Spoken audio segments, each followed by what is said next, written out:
Picture the most boring building on your block. No sign worth reading. A row of washing machines humming under one flickering light. Nobody walks in impressed. And that is exactly why the most dangerous men in America loved it.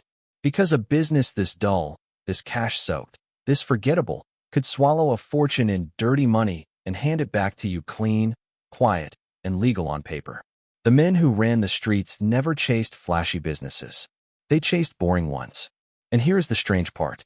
The very same reason they love these places is the reason a few quiet people still get rich off them today. You were told the story starts with a gangster and a laundromat. Almost everything about that story is wrong, except the part that still works. So let's fix the story. And let's count the 5 boring businesses the family used to wash millions, because by the end you will never look at an empty parking lot the same way again. Start with the problem, not the crime. Imagine you make $100,000 this week doing something you can never write down. You can't put it in a bank because the bank asks questions. You can't buy a house with a duffel bag of 20s because the seller asks questions. The cash is real, but it is radioactive. Everyone who touches it wants to know where it came from. That question, where did this come from, is the only wall standing between the money and a comfortable life. So how do you knock the wall down? You need a story. You need a business that swallows cash, spits out receipts, and where nobody can ever prove how many customers really walked through the door. And now you understand why the boring ones won. Number 1 on the list, of course, is the laundromat. Think about what it actually is. Machines take coins and dollar bills all day. There is no inventory to count, no waiter writing down orders, no barcode on a spin cycle. Who is going to prove how many loads of laundry ran on a Tuesday? You could run 10 washes and report 100. The extra 90 loads never happened, but the money from them is now sitting in your register looking exactly like an honest quarter from an honest customer. That is the whole trick. Mixing dirty money into a real cash business until you can't tell the two apart. And that trick has a name you have heard 1,000 times. Money laundering. Dirty money goes in, clean money comes out. Number 2, the car wash. Same logic, bigger tickets. A car rolls in, a car rolls out, and there is no receipt trail proving whether it was 12 cars an hour or 30. Half of Europe's crime money still runs through car washes for exactly this reason. So much that investigators over there have a nickname for cash-only shops that never seem to have any customers. They call it the car wash economy. Number 3, vending machines. This one is beautiful in its dullness. A machine on a wall. Nobody staffs it, nobody watches it. And the only person who knows how many candy bars it really sold is the person holding the key to the coin box. You want to explain where an extra $50,000 came from? It came from the snacks, obviously. Prove otherwise. Number 4, the bar. Now you are cooking. A bar sells a product that basically costs nothing: water, syrup, cheap liquor, and it sells it for cash in a dark room where nobody is counting heads. An empty bar and a packed bar can report the exact same numbers. So the family loved bars and nightclubs because a slow night on paper could be a very good night in the back office.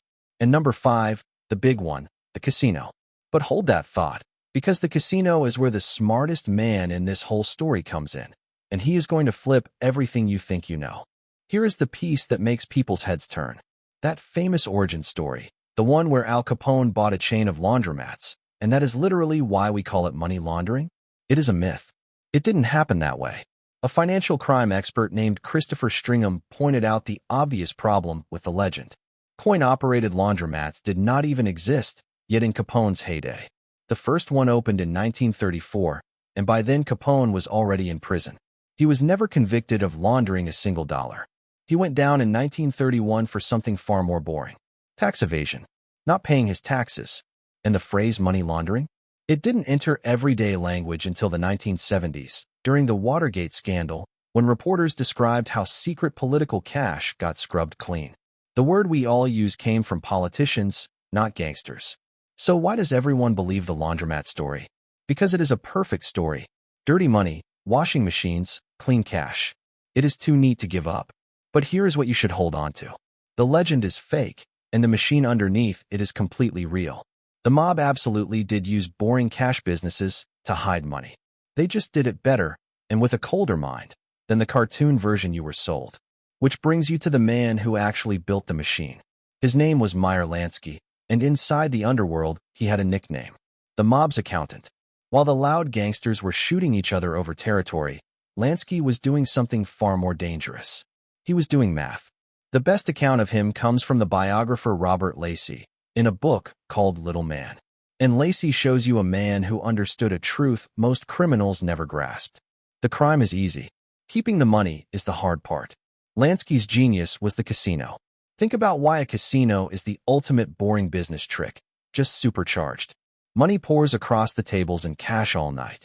Nobody can prove exactly how much the house really won. So if you have a suitcase of dirty money, you simply tell the world the casino won it. Who is going to audit a roulette wheel? But Lansky went further, and here is where you need one more plain English term. He used what people now call the loan back. Watch how clean it is.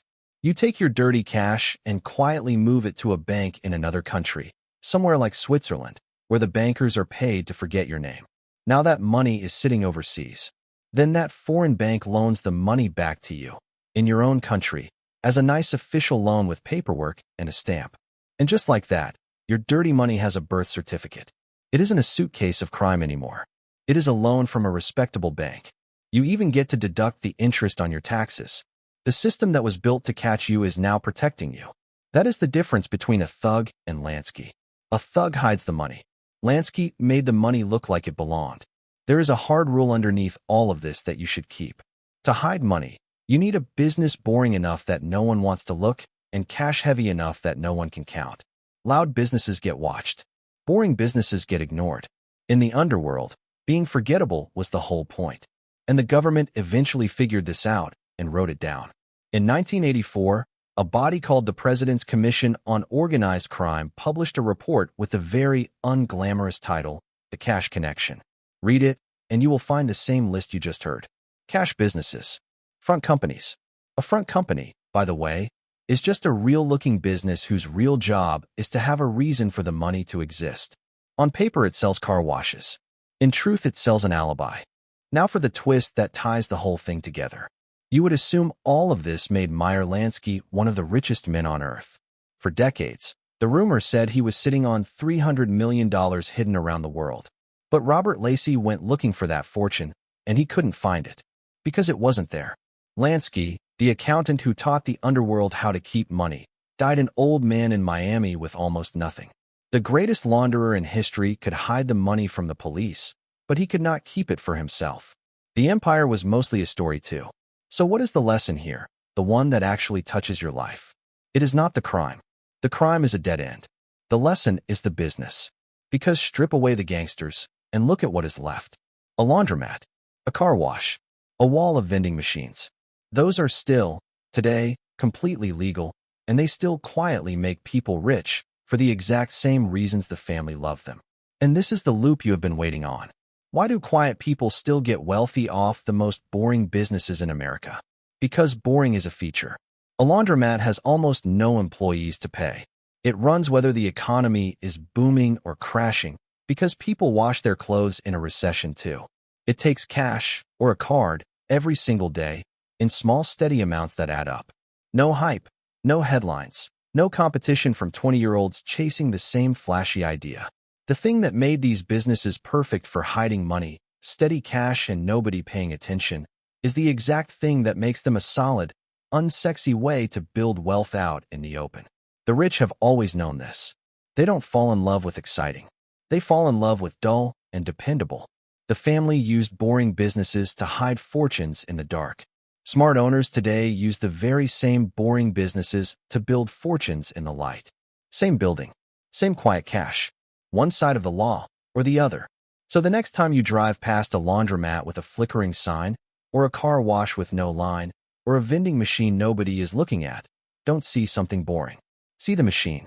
See the reason the most careful men in America chose it over everything shiny. And ask yourself which side of that lesson you want to be standing on. If you would rather see the money game the way the quiet operators see it, the ones who know that the most powerful move is to be underestimated, than the way the loud crowd sees it, then you already know what to do. Subscribe and stay close. Because next time, this channel opens up the casino itself and shows you how the house guarantees it always wins before you ever place a bet. That is not luck. That is design. Picture the most boring building on your block. You used to see nothing. Now you see the machine. And once you see it, you can never unsee who it was really built for.